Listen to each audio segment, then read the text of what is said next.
সুপ্তি হাত পা ছড়িয়ে ছিটিয়ে ঘুমিয়ে আছে। ঘুমের সময় মেয়েটা একদম বাচ্চা হয়ে যায়, কোনো খবর থাকে না ঘুমের সময়। সকাল 9টা বাজে, এখনো নাক ডেকে ঘুমোচ্ছে, উঠার কোনো নামগন্ধ নেই। দরজার সামনে কলিং বেল বেজেই চলেছে, কিন্তু কেউ খুলছে না। এবার মনে হচ্ছে বেলটা ভেঙে যাবে। সুপ্তির কানে শব্দটা আসতেই ঘুমটা ভেঙে গেল। সকাল সকাল গেল মেজাজের 12টা বেজে। কুশনটা হাতে নিয়ে কানে চেপে ধরে আবার ঘুমানোর চেষ্টা করলো, কিন্তু না, কিছুতেই শব্দটা থামছে না। এবার বেচারির মাথায় এমন আগুন ধরলো যে মনে হচ্ছে আজ ফায়ার সার্ভিস আসলেও নেভানো যাবে না। বিছানা থেকে উঠতে উঠতে হাজারটা বকুনি দিয়ে ফেলেছে, নিজে নিজে বক বক করছে। কোন হারামজাদা আসলো এই সময়? এসেই দিল তো সকাল সকাল আমার ঘুমের 12টা বাজিয়ে। এত বড় সাহস আমার ঘুমের মধ্যে ডিস্টার্ব করে। ইচ্ছে তো করছে গিয়ে মাথায় তুলে আছাড় মেরে বান্দরবন পাঠিয়ে দেই। বলতে বলতে উঠে চলে যায়। একা একা বক বক করতে করতে গিয়ে দরজাটা খুলে দিল। দরজার সামনে একটা ইয়াং ছেলে দাঁড়িয়ে আছে, তার দিকে হা করে তাকিয়ে আছে। সুপ্তি খেয়াল করলো ছেলেটা হা করে তার দিকে তাকিয়ে আছে। সুপ্তি নিজের দিকে তাকিয়ে দেখে সে নাইট ড্রেস পরেই চলে এসেছে। নাইটিটা অনেকটা ছোট, হাঁটু বরাবর পর্যন্ত, বাকি সবটা পায়ে স্পষ্ট দেখা যাচ্ছে। আর সেই বেটা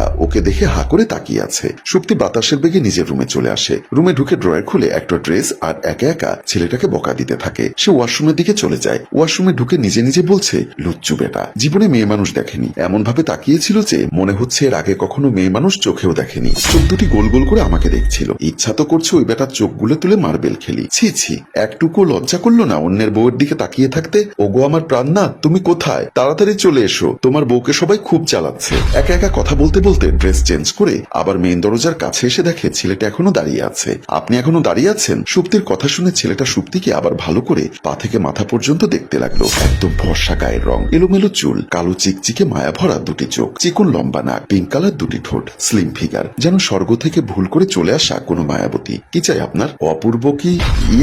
না মানে আমি অপূর্ব। আপনার মনে হয় চোখে সমস্যা আছে, ডাক্তার দেখান। কেন? এই যে আপনি বললেন আপনি অপূর্ব, আপনি কোন দিক দিয়ে অপূর্ব আমাকে বলুন তো? দেখে তো মনে হচ্ছে একটা চামচিকা, আর আপনি বলছেন কিনা আপনি অপূর্ব। নিজের চেহারাটা কখনো আয়নায় দেখেছেন? দেখলে আর নিজেকে অপূর্ব বলতেন না। ও হ্যালো, আমার নাম অপূর্ব, আর আমি দেখতেও অপূর্ব। হ্যাঁ, কলেজ ভার্সিটিতে সব মেয়েদের ক্রাশ ছিলাম আমি। এখনো আমার জন্য মেয়েরা লাইন ধরে। হয়তো মেয়েগুলোর চোখে রানীক্ষেত্র রোগ ছিল, নয়তো আপনার মতো হুলু বিড়ালের উপর কেউ ক্রাশ খায়? তুমি আমাকে হুলু বিড়াল বললে? নিজে কি? হ্যাঁ, শেওড়া গাছের পেতনি, তিত করলা। আমি শেওড়া গাছের পেতনি? আমার জন্য ছেলেরা রাস্তায় লাইন করে দাঁড়িয়ে থাকে একটিবার কথা বলার জন্য। যারা লাইন করে তাদের ন্যাড়াপুরা রোগ আছে। আপনি এখান থেকে জানতো? আপনার সাথে মোটেও কথা বলতে ভালো লাগছে না। সকাল সকাল এসে আমার মুডটাই নষ্ট করে দিল। আমিও এখানে আপনার সাথে কথা বলতে আসিনি। আমি আমার বন্ধু নিলয়ের কাছে এসেছি। নিলয়কে ডেকে দিন, আমি চলে যাই। এখানে কোনো নিলয় ফিলয় থাকে না। ভাগেন তো এখান থেকে। থাকে না মানে? আমাকে ফোনে এই বাসার কথাই বলেছে।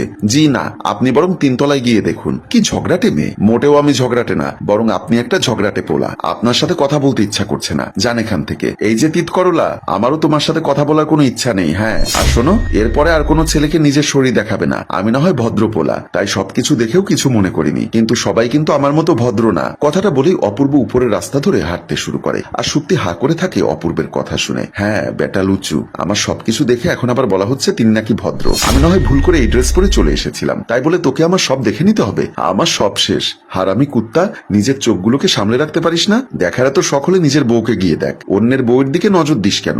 তোকে আর একবার হাতের কাছে পাই, দেখে নিব।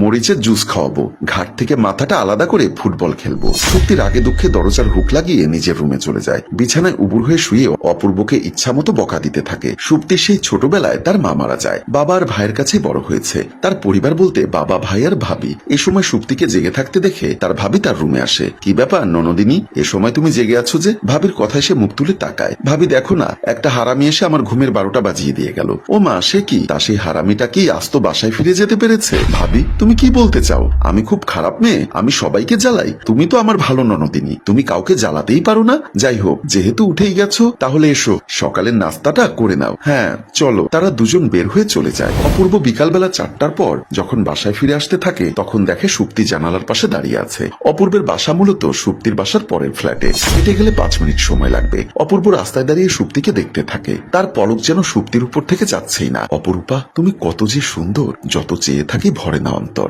হঠাৎ সুপ্তির নজর পড়ে অপূর্বর উপর। সে লক্ষ্য করে দেখে অপূর্ব তার দিকে অপলক দৃষ্টিতে তাকিয়ে আছে। দুজনের চোখাচোখি হয়ে যেতেই অপূর্ব হাত নেড়ে সুপ্তিকে ডাক দেয়। হায় তিত করলা, আমি জানি আমি অসম্ভব সুন্দর, তাই বলে এভাবে তাকিয়ে থাকবে? একটু কম দেখো, পরে তো আমার আবার নজর লেগে যাবে। আমি মোটেও আপনাকে দেখছি না।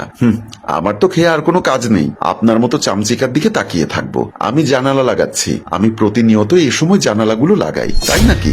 ভালোই ভালোই হলো, আমিও প্রতিদিন এ সময় এই রাস্তা দিয়ে অফিস থেকে বাসায় আসি, তাহলে প্রতিদিন জানালা লাগানোর নাম করে আমাকে তুমি একবার দেখতে পাবে। হ্যাঁ, আপনাকে দেখার আমার কোনো ইচ্ছা নেই বলেই মুখ ভেঙচি দিয়ে জানালাটা অফ করে সুপ্তি চলে যায়। অপূর্ব আর অপেক্ষা না করে নিজের বাসায় চলে আসে।